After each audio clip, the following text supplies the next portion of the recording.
The largest protests since Tiananmen Square in 1989 are rocking China as tens of thousands of demonstrators across the country fill the streets this weekend to denounce Beijing's strict quarantine and testing policies known as Zero COVID. But some of the demonstrations quickly evolved into demands for political change, including the removal of President Xi Jinping himself. Nick Schifrin begins our coverage. In the southwestern city of Chengdu, protesters demand freedom. Freedom of press, they chant, freedom of speech. In the central city of Wuhan, where COVID began, they break down the fence that kept them quarantined. And in the western city of Urumqi, they fly the flag and demand the end of lockdowns. Nationwide protests. Lit by a literal fire in Urumqi last week. Witnesses say a COVID lockdown trapped residents in a burning building and killed at least 10. But this is a national release of pent-up anger. They're furious with Zero COVID and its brutal enforcement, which continued this weekend on a BBC reporter in Shanghai. There, in China's largest city, the protests got personal. Step down Xi Jinping, they chant, one of the few times in years that demonstrators used his name. The protests spread to the capital Beijing, including the Tsinghua University, one of the country's most famous campuses. Those who didn't want to make it explicit didn't have to. A blank piece of paper, or an equation by physicist Alexander Freeman, as in free man, which many protesters no longer are. In Shanghai, a lot of people have already been detained. They did it for everybody, for all the people. Free those people in Shanghai. In Washington today, National Security Spokesman John Kirby endorsed Chinese citizens' right to peaceful protest. A lockdown is not a policy that we support here. But obviously there are people in China that have concerns about that, and they're protesting that, and we believe they should be able to do that peacefully. Beijing maintains the world's strictest COVID controls. Hundreds of millions of people must submit to daily tests and quarantine for extended periods. Recently, China relaxed some rules and shortened quarantines for close contacts of COVID patients and for foreign visitors, eliminated contact tracing for secondary contacts, and phased out routine mass testing in several cities. Today, Beijing City announced it would further ease some quarantine rules, and Guangzhou reduce mass testing.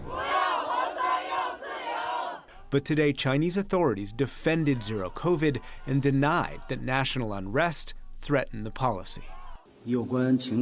China has been following the dynamic Zero COVID policy and has been making adjustments. We believe that with the leadership of the Communist Party of China and cooperation from the Chinese people, our fight against COVID-19 will be successful. And for more on the significance of these protests, we turn to longtime China watcher Minxin Pei, professor of government at Claremont McKenna College. Minxin Pei, thanks very much. Welcome back to the NewsHour. How significant do you think these protests are? These are very significant protests in three respects. First, for the first time, we've seen simultaneous protests in major Chinese cities. The other thing about this round of protests is that participants seem to come from a wide range of social backgrounds, and that has not happened in the last 30 years. And third, and most importantly, some of the demands are explicitly political. We've not heard ordinary people chanting for Xi Jinping and the Communist Party to step down. So all these three things make these protests very, very significant. Because we should note that it's not that protest is unprecedented in China. It is just that most protests we've seen for the last 30 years, and certainly since Xi Jinping took power, have been localized, have been local groups objecting to local policies. Absolutely. Ordinary protests typically have local issues, socioeconomic issues, and they never spill beyond the boundaries of a county or a small town. But this time, it's very, very different. We've seen Beijing in recent days take baby steps to ease some of its Zero COVID policies, but the message from Xi Jinping himself, elevating people who have enacted the strictest forms of Zero COVID, could that message be changed or adjusted at all because of these protests? I think these protests will force the government, and in particular President Xi Jinping, to adjust his policy because the message from the protesters is also quite clear. The current situation is not tolerable, and they want the government to change its course. A Chinese official told me that he feared that if China opened up, more than 1 million people would die. Isn't that fear legitimate, since China's vaccines have been proven to be less effective than Western mRNA vaccines, which are still not allowed in the country? The honest answer is that nobody knows. Of course, if they open up, there will be a surge in case infections, and also there will likely be a surge of hospitalization, and obviously there will be an increase in the number of deaths. Now you have to sort of balance that against now what appears to be a nationwide demand for the government to change its course. But if I have to guess, I think I'm leaning toward a gradual relaxation rather than doubling down on the policy that seems to be delivering nothing but misery. Is there any evidence that anyone around Xi Jinping, anyone who has power or influence over him, object to this policy that has been so closely associated with him personally? No, not at that level.